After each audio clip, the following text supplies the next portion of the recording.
ကျွန်တော်ဆက်ပြီးတော့ဒီဆောင်မယ်အဲ့တော့ဟုတ်ပြီ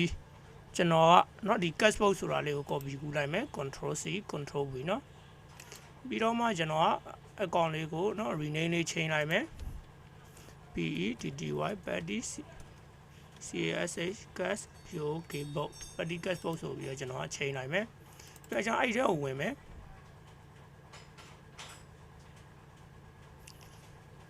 ဟုတ်ပြီဝင်ပြီးတော့ကျွန်တော်ဒီ sheet ကိုသွားမယ်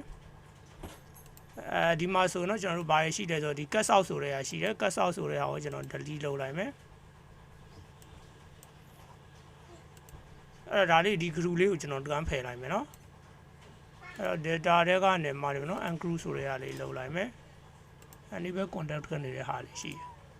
အဲ့ဒီမှာဆိုရင်ကျွန်တော်တို့က main account မလို့တော့ main account က auto petty cat ခမှာပဲဆိုတော့နော်အဲ့တော့ကျွန်တော်ကဒီ main account ကို delete လုပ်လိုက်မယ်ပြီးတော့မှဒီမှာ set account เนาะ set account ဆိုတာရှိတယ်အဲ့မှာအဲ့ရဲ့ data valuation ကိုတစ်ချက်ကြည့်မယ် data valuation မှာကျွန်တော်တို့က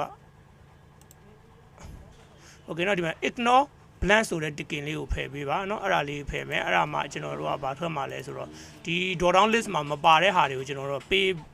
ပြီးတော့ရိုက်ခွင့်မတူဘူးပေါ့เนาะဥပမာပေါ့ထားပါတော့ကျွန်တော်က AA ဆိုပြီးတော့ရိုက်လိုက်တယ်ဒါဆိုကျွန်တော်တို့အလန်းပေးမယ်ပေါ့เนาะအဲ့ဒီဟာလေးကိုသာမဖယ်ဘူးဆိုရင်တော့သူကရိုက်ခွင့်ပေးနေမယ်ပေါ့เนาะအဲ့ဒါလေးကိုဖယ်လိုက်မယ်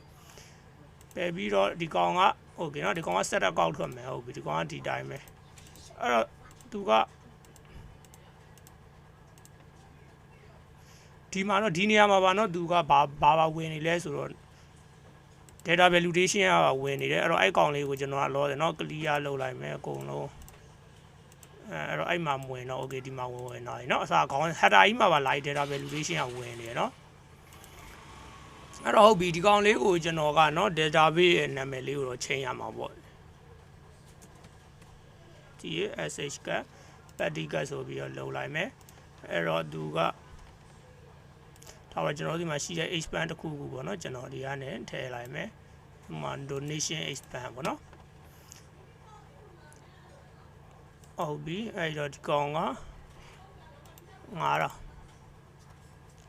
9000ဒသမ3เนาะလောဒသမအဲ့တော့ query တိဆောက်တဲ့အခါဒသမလေးတွေပါသွားအောင်လို့เนาะဟုတ်ပြီအဲ့တော့ table လေးကိုကျွန်တော်ကချိန်မယ် define နေเนาะဒီမဲ့ tbd cache ဆိုတဲ့နေရာမှာ tb_bar နဲ့ petty petty ဆိုပြီးတော့ကျွန်တော်ကထားလိုက်မယ်ပြီးတော့ကျွန်တော်เนาะ show query လေးနဲ့ကျွန်တော် query လေးတွေဖွင့်မယ်အဲ့ကျွန်တော်ရုံးဆုံး cache ledger တွေကိုသွားမယ်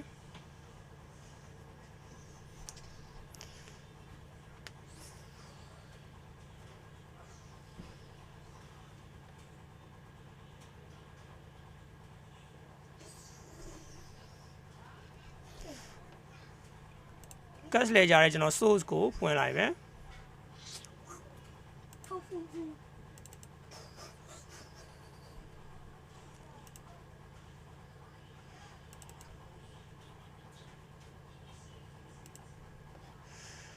Cassandia query the expression error Cassandia TRCR เนาะကျွန်တော်တို့ကမတွေ့တော့ဘူးအဲ့လိုပေါ့နာမည်ချိန်လိုက်တော့မတွေ့တော့ဘူးဆိုတော့ကျွန်တော်ကတော့ advanced editor တွေကိုတစ်ချက်သွားလိုက်မယ်သွားပြီးတော့မှဒီမှာเนาะ table combine ဟုတ်ပြီအဲ့တော့သေချာကျွန်တော်ဒီ ledger ကြီးတစ်ခုလုံးကကျွန်တော် delete လုပ်မှာကိုရတော့မှာเนาะဘာလို့ကျွန်တော်တို့က combine လုပ်ထားတယ်တစ်ခုလုံးမှာဘာတစ်ခုမှမတွေ့ဘူးဆိုတော့ဒီ cache ledger ကိုကျွန်တော်က delete လုပ်လိုက်မယ်ပြီးတော့မှကျွန်တော်တို့တွန်လုပ်ဟုတ်ပြီ CR ကို delete လုပ်မယ်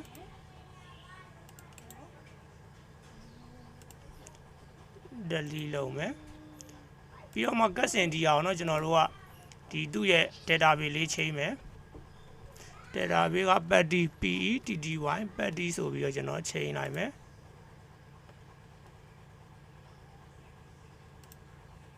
โอเคเนาะဒီမှာဆိုရင်တော့အလုပ်လုပ်ပြီเนาะအဲ့တော့ဒါတွေ delete လုပ်ထားလိုက်အောင်မယ်เนาะမလိုတဲ့ဟာโอเคဒီတိုင်းလေးထားလိုက်မယ်เนาะအဲ့တော့ကျွန်တော်ကဘာလုပ်မှာလဲဆိုတော့ကျွန်တော်အရင်ဆုံး column လေးတစ်ခုအပ်လိုက်မယ်เนาะကျွန်တော် main account ခေါ်ရမယ်ဟော set account ခေါ်ရမယ်เนาะ sub အဲ့တော့ခဏလေးเนาะ အဲ့တော့ကျွန်တော်က home ထဲကိုခဏပြန်သွားလိုက်မယ်နော် close and close to ဆိုပြီးတော့အဲ့ဒီမှာ petty ကမှရှိရဒီ set account ဆိုတော့ကျွန်တော် main account လို့ချိန်မယ်ဘာလို့လဲဆိုတော့ petty ကမှငွေအထွက်ပဲရှိမှာเนาะအဲ့တော့ဒီ debit သဘောတရားတွေလာမယ့်ကောင် main account လို့ကျွန်တော်ကချိန်လိုက်တာအဲ့တော့ cash in DR တွေကိုတွန်းဝင်မယ် Okay main account ရပြီပြီးတော့မှကျွန်တော်က add column ဆိုပြီးတော့အပ်မယ်ဒီကောင်ကဘာထွက်မှာလဲဆိုတော့เนาะ set account ထွက်မယ် SUV set A CCOUND set account ကတော့ petty ကเนาะ PETTY petty CASA ကဒါကကျွန်တော်တို့เนาะချက်တော့ကောက်မှာပေးတဲ့နာမည်နဲ့လုံးဝတသွေးမသိမ်းတူမှရမယ်เนาะအဲ့ဒါပြီးရင်ဒီဘက်ကိုလာမယ်အဲ့ဒါပြီးနောက်ထပ်တစ် column အပ်မယ်ဒီကောင်ကဘာထွက်မှာလဲဆိုတော့ credit CREDID credit amount က0ထွက်မယ်ဟုတ်ပြီအဲ့တော့ဒီကောင်ကို debit လို့ချိန်လိုက်မယ် DEBIT debit အဲ့ဒါပြီးတော့မှအကုန်လုံးကိုเนาะ format ချိန်မယ် format ချိန်မယ် transform နဲ့က detail data type ဆိုတဲ့အလေးလုပ်လိုက်မယ်အဲ့တော့ဒီမှာဆိုရင်ဒီ credit ကเนาะသူက whole number ထွက်နေတာအဲ့တော့သူ့ကိုကျွန်တော် decimal number လိုချင်တယ်အဲ့တော့ decimal number ဆိုတာလေးเนาะ replace လုပ်လိုက်မယ်ပြီးတော့ဒီ date မှာ time ပါနေတယ် time မလိုချင်ဘူးကျွန်တော်က date only ပဲသိချင်တယ် replay ဟုတ်ပြီအဲ့တော့တခါလေဒီမှာကျွန်တော် status ပါထည့်လိုက်တော့မယ်เนาะ status ထည့်မယ် add column STATUS status အဲ့ဒါပြီးတော့ in ဆိုပြီးတော့ကျွန်တော်ထည့်လိုက်မယ်ဟုတ်ပြီအဲ့တော့သူ့ကိုလည်း test လုပ်လိုက်မယ်ထားပါတော့เนาะဒီ test data type လုပ်လိုက်မယ်ဟုတ်ပြီအဲ့တော့ဒီကောင်ကတော့ ရပြီเนาะ debit ကရပြီအဲ့တော့ကျွန်တော် file လေးတစ်ခုဖွင့်လိုက်အောင်မယ်เนาะကျွန်တော်ဘဲလန်ကိုဘယ်နေရာမှာရှာခဲ့တာလဲဆိုတာသိချင်လို့ဒီရမှာပါပြီလားဆိုတာဘဲလန်လေကြာကြမှာရှာနော်โอเคဘဲလန်လေကြာကြမှာရှာတယ်အဲ့တော့လေကြာကိုတစ်ချက်ဖွင့်လိုက်မယ် cash လေကြာမှာဟုတ်တယ်ဘဲလန်လေကြာကြမှာရှာတာဆိုဟုတ်ပြီရပြီနော်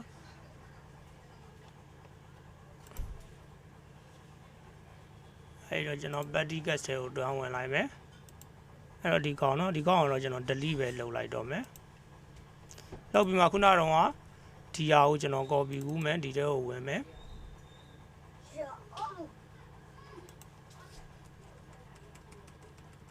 အဲ့တော့ PETTY petty CR ဆိုပြီးချိန်လိုက်မယ်နာမည်လေးကို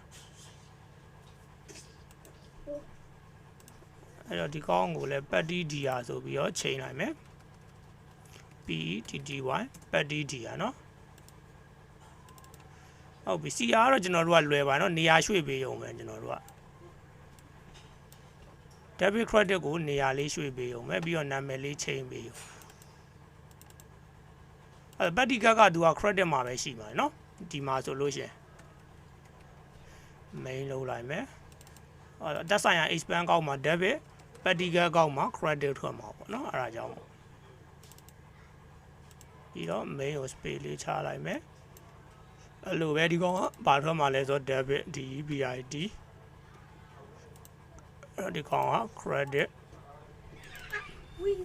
CREDID credit 1လေးဖယ်လိုက်မယ်ဟုတ်ပြီเนาะရပြီအဲ့တော့ဒီကောင်က status ကိုเนาะ status ကိုတွန်သွားမယ်ဒီကောင်ရဲ့ status က add column နောက်ဆုံးမှာဒီကောင်ထွက်လိုက်မယ်เนาะဒီကောင်ကဘာတော့မှာ credit ဆိုတော့သူ့ကိုအောက်ဆိုပြီးတော့ထားလိုက်မယ် OUD အောက်ဟုတ်ပြီအဲ့ဒါဆိုရပြီကျွန်တော်နောက်ထပ် query လေးလုပ်မယ်เนาะ abandoned query လေးလုပ်မယ် abandoned query as new ဆိုတာလေးနှိပ်မယ် CR နဲ့ DR ကိုကျွန်တော်တို့တွန်ပေါင်းမယ်ပေါ့เนาะ DR ကိုထည့်လိုက်မယ် DR ကိုပေါ်ထားမယ်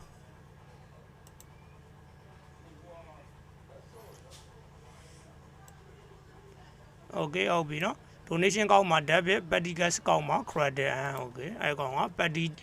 လေကြပါเนาะ PETTY petty LED G petty ledger ဆိုပြီးတော့အဲ့အကောင်ကိုကျွန်တော်က close and close to လုပ်လိုက်မယ်အဲ့ table စောက်အောင်မယ်နော်သူ့ table လေးစောက်လိုက်မယ်အဲ့တော့ဒီဘက်ကဟာကြီးကမလို့တော့ဘူး delete လုပ်လိုက်မယ်ဒီကောင်လေးဟုတ်ပြီဒီမှာဆိုရင်ကျွန်တော်တို့က customer supplier list ကတော့เนาะတကယ်ဆိုရင်ကျွန်တော်တို့ကမလို့ဘူးဒါကဘာလဲဆိုတော့ကျွန်တော်ဝန်ထမ်း list တွေကိုအဲ့ဒီထဲမှာထည့်ထားတယ်ဆိုရင်တော့တမျိုးပေါ့เนาะဝန်ထမ်းရဲ့နာမည်တွေအဲ့တော့မထည့်ဘူးဆိုရင်တော့ကျွန်တော်ကဒီ CS list ဆိုတဲ့ဟာကြီးကိုကျွန်တော်ကထားပါဒီအိမ်ပဲထားလိုက်မယ်เนาะလောဆယ်ဟုတ်ပြီဒီအနေထားရပြီဆိုမှကျွန်တော်ကဘယ်ကလမ်းခေါ်မလဲဆိုတော့เนาะ main ledger ကနေကျွန်တော်ကဒီ petty ကောင်ကိုလမ်းခေါ်မယ်เนาะအဲ့တော့ဒါလေးကို save လိုက်မယ်save ပြီးတော့ main database ကိုသွားမယ်သွားပြီးတော့ data เนาะ new query from excel ဆိုတဲ့ဟာလေးဒါတွေကတော့เนาะထက်ခါလုံးနေရတော့တော်တော်ကိုမှတ်မိမယ်လို့ယူဆတယ်ကျွန်တော်ကတော့ဒီ project တွေဟုတ်ပြီ petty ledger လေးကိုခေါ်လိုက်မယ် connection ပဲလုပ်မယ်เนาะ load to ဆိုတဲ့ဟာလေးနှိပ်လိုက်မယ်နှိပ်ပြီးတော့ only connection ပဲလုပ်မယ် table မဆောက်သေးဘူးเนาะပြန်မဟုတ်ပြီကျွန်တော်က ledger ထဲမှာသွားပေါင်းမယ် okay เนาะအဲ့တော့ petty ledger မှာတစ်ခုကြံသွားတယ်ကျွန်တော်တို့ balance column မထည့်ခဲ့ရသေးဘူးเนาะအဲ့တော့ petty column မှာ balance column ထည့်ရအောင်အဲ့ဒါလေးတစ်ခုကြံသွားတယ်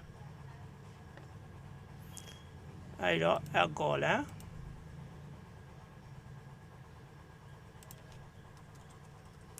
VALASC balance ကောင်းပါလဲဆိုတော့ debit minus credit ဟုတ်ပြီပြီးတော့မှဒီကောင်ကိုဒီ status ရဲ့ရှေ့ကိုပို့မယ်ပြီးတော့မှသူ့ကို decimal number လေးချိန်လိုက်မယ်နော် okay auto ရသွားပြီဟုတ်ပြီနော်ဒီဟာ close and close okay ဒါလေးကိုကျွန်တော် save လိုက်မယ် save ပြီးတော့ main database open ဖွင့်ပြီးတာနော်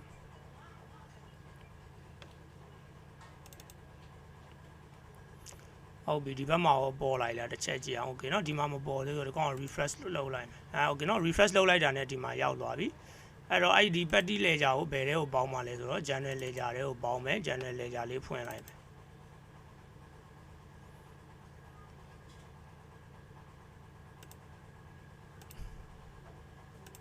တချို့တော့ဒီမှာ new ဆိုတဲ့အကောင်တွေကကျွန်တော်တို့ data မရှိတဲ့ကောင်တွေเนาะပေါ်နေတာเนาะအကောင်တွေကကိစ္စမရှိဘူးရတယ်ဟုတ်ပြီဒီမှာအောက်မှာဆိုရင် petty ဆိုပြီးတော့เนาะဝင်သွားပြီ okay debit credit အဲ့ဒါပြီးတော့ကျွန်တော် close and close to ဆိုတာလေးလုပ်လိုက်မယ်ဟုတ်ကဲ့ပါအခုဆိုရင်เนาะကျွန်တော်တို့ petty cash ပုံနဲ့เนาะပတ်သက်တဲ့ကျွန်တော်တို့ database လေးလည်းပြီးသွားပြီ data relation တွေလည်းပြီးသွားပြီပေါ့နောက်သင်ခန်းစာမှာဒီကလည်းစုံတွေ့ပါမယ်အားလုံးကိုကျေးဇူးတင်ပါတယ်